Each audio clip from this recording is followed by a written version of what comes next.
All new tonight at 10, a long-awaited decision by Hawaii's highest court settles an ongoing dispute between insurance companies and Maui wildfire survivors. Our A'ali'i Duklo joins us with the details and how soon the billions in settlement payments could be going out.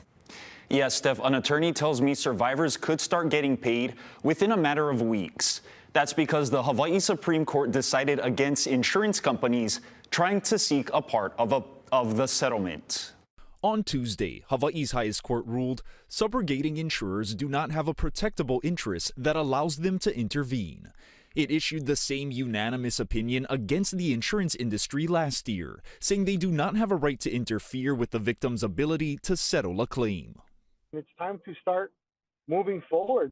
Lahaina fire survivor Kekoa Lansford has been waiting for more than a year for much-needed compensation from the more than $4 billion global settlement.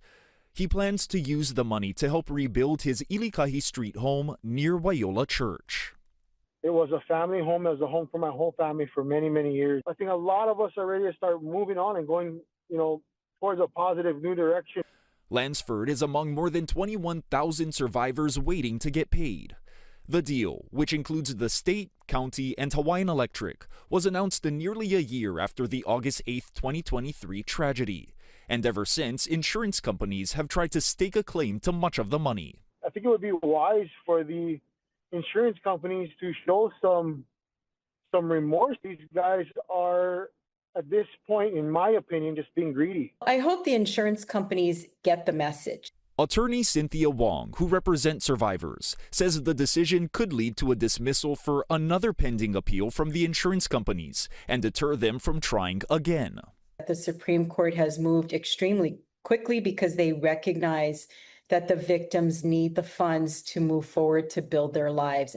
Another lawyer for Lahaina fire victims, Jesse Creed, lost his own home to the Palisades fire in California last year, so he knows firsthand how critical the money is for those on Maui.